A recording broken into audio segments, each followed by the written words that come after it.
Hi there. So we did our first read where hopefully you were able to understand generally what Malcolm London is talking about. And you paused and you answered some comprehension questions along the way. So I'm going to give an example of what it looks like to reread to actually understand what narrative techniques he is using in this really awesome piece of poetry.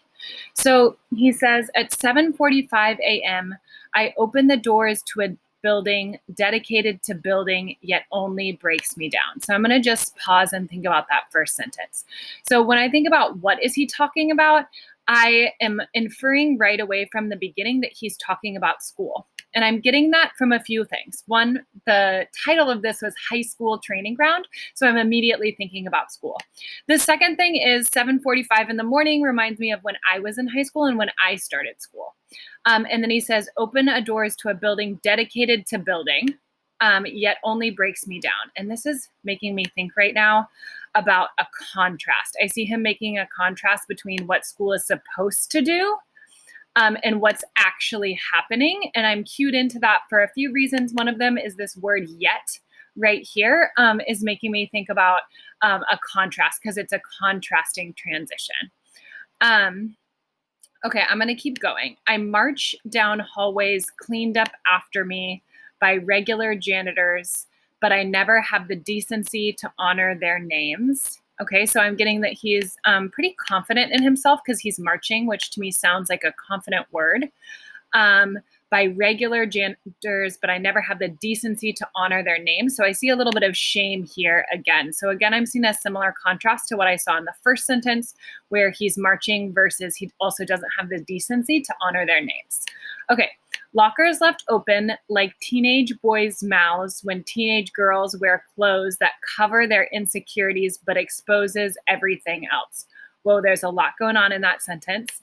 Okay, so I'm seeing, I think, some sort of figurative language here because he says lockers left open. Okay, so I'm picturing that in the hallways. And then like teenage boys' mouths. So I'm seeing a contrast here. Like I remember from my notes is about a simile. So he's using a simile right here. When teenage girls walk by, okay, wearing clothes that cover their insecurities but exposes everything else. This is like some sort of really strong sensory language or some other figurative language here is also going on because he's saying stuff that's not totally literally true. Okay. Masculinity mimicked by men who grew up with no fathers. I'm going to pause at this comma. Okay. Masculinity mimicked by men who grew up with no fathers. Okay. So he's talking about people who come from single parent households, camouflage worn by bullies who are dangerously armed but need hugs. I think he is saying something non-literal here. I think this is figurative. The concept of camouflage is making me think about how we cover things up. And camouflage might not always be like something physical on my body, but it might be something emotional also. So I think there's also an aspect of figurative language here. Teachers paid less than what it cost them to be here. That's an interesting sentence. I don't think that that's literal again. I think that that's figurative because sure, the teachers are making money, but I think when he says costs them to be here at the end of this sentence, I think that he's talking about the emotional cost and toll it takes on them. Okay. Oceans of adolescents come here to receive lessons. Okay, so again, this is not figurative. There's not literally oceans of them, but he means lots of them. Okay, come here to receive lessons. Okay, but never learn to swim. Ooh, this reminds me of that first sentence where he says that the school is dedicated to building, yet only breaks them down.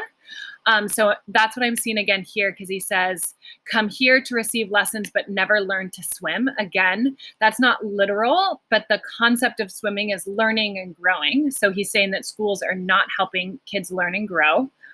Part like the Red Sea when the bell rings. This is what's called an allusion. He's making a reference to the Bible here. Interesting. Okay, so what I got out of this is that he's using a lot of figurative language. He has different moments where he uses similes, which was right here. I'm going to make a note of that for myself, that this is a simile. And you can do the same thing in your text in the next section where you're going to annotate for yourself and do what I just did, where you make